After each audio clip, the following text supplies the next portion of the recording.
Yo, what's going on, man? Boss Jack back at it again. I want to drop this video because, as y'all heard on the last video, I finally got my record expunged, and I was just going back and thinking, what different careers I would have taken before I got into trucking. And I want to give y'all 5 reasons where, if you think about getting into trucking, here are 5 reasons why probably it's not for you. One, everybody on social media is doing this whole grandiose thing of you get in the trucking, you'll make 6 figures, you'll get to see all these places, you'll change your life. Which, in a certain sense, trucking did change my life, but I think trucking would get you complacent in a way, right? When I first got into trucking, I wasn't making those 6 figures. I was over the road, I was doing flatbeds because I was told, hey, if you get into flatbeds, that pays the most. That pays the good money if you're starting off. So I got into flatbeds, and I was thinking I would make like $1,000 a week. I was bringing home $900, $800 to $900 a week. After taxes, my checks were like $600, and I was gone for 5 days. So I was over the road, right? I ended up quitting that. I quit being over the road, and I said, I'm going to work for Pepsi. They were paying me like $24.75 an hour. And here's the thing with local driving that a lot of people don't tell you, right? I feel like I worked less when I was over the road, because you get to, you drive for 10, 11 hours, but at the end of the day, you really get to plan out your schedule. Here's the thing I noticed with just being a local guy. I work 12 to 13 hours every single day. Every day. So, my schedule now is 3 p.m. to 3 a.m. And guess what? You're going to work from 3 p.m. to 3 a.m. I go to work, sun up, and I come back home sundown. Every day, there's no change. And that's what a lot of people don't tell you. When you get local, man, you'll be able to make the big bucks. Local, doing this hazmat, I realized that it takes a lot of your time, to the reason of where it took so much of my time, I cut back to 4 days. I only work 4 days a week.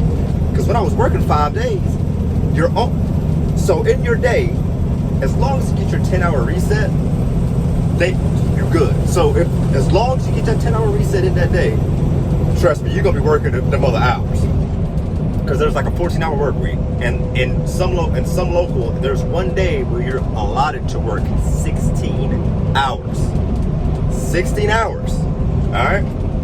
So, when I was at Pepsi, I used to do that. I used to work 12, 14-hour days. And one day, because I used to work 4 days there too. And then one day, I'll pull 16 hours.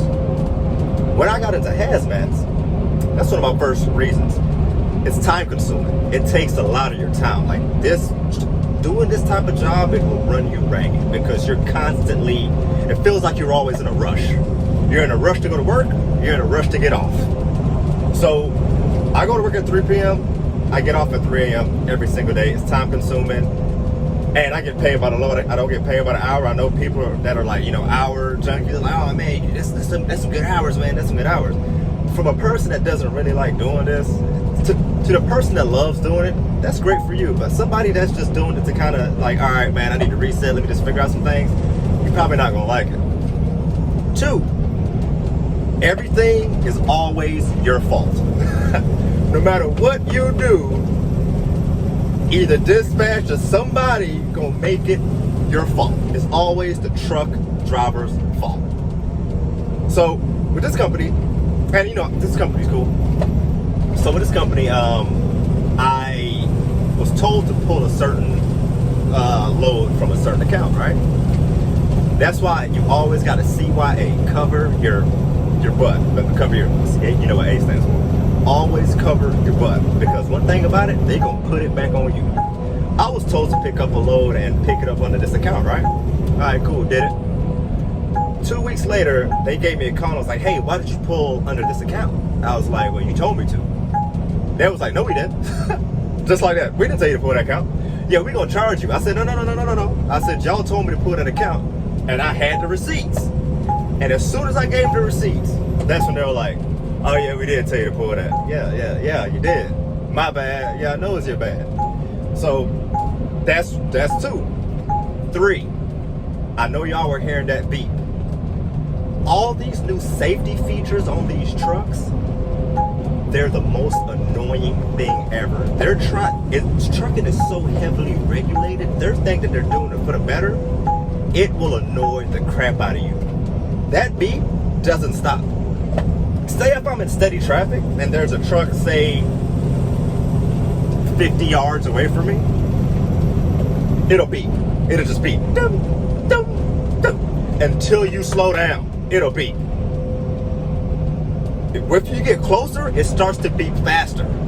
That will annoy the crap out of you. I always tell my truck drivers, make sure you got some good headphones, because I'm telling you, these beeps and these chimes and all this crap, that will drive you freaking mad. Number 2, this auto braking bull crap. It does this thing where there's a radar in front of the truck, in front of the truck's bumper. And say if somebody gets in front of you and brake checks you, it'll automatically brake for you. It's been times where I took a turn and the radar system says, hey, seen something, and it'll just automatically brake. Scares the crap out of you, because it'll just brake out of nowhere. That scares the crap out of you. That's number 3. Number 4 is this whole, I know y'all heard it, it's this hurry up and wait thing. Get to work on time, but wait for your slip seater to come back.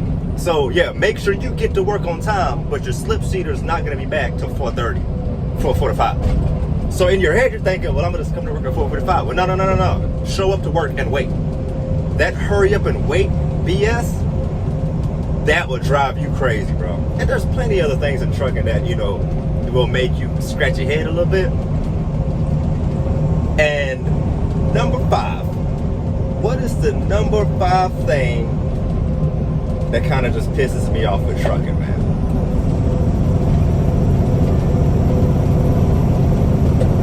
There's a lot of rules.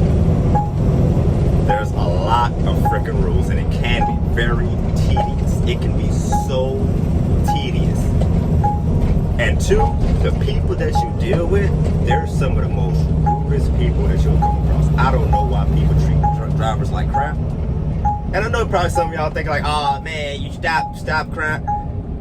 You deal with some of the most rude people. Either they're rude or they're just socially awkward. But some of the people that you come across, you'll be like, my boy, I don't know you. I remember coming to America, man.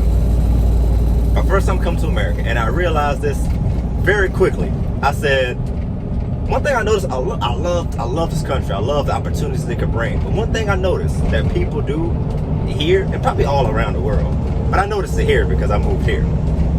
I never been to a place where people will talk to you crazy, and as soon as you give them that same energy back, now they're like, whoa, dude, what's your problem? It's like, dude, you were just talking to me like that. Like, I'm just giving you that same energy back.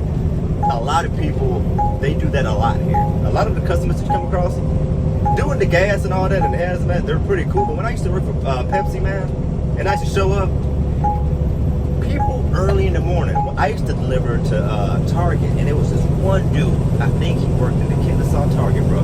One of the rudest prick people I ever met in my life. I pulled up, got in, signed in. Dude came barking, what are you doing? No deliveries till 7. It was 6:59. Get out! Told me to get out. 1 minute later, he literally opened the door back. It was like, yeah, come.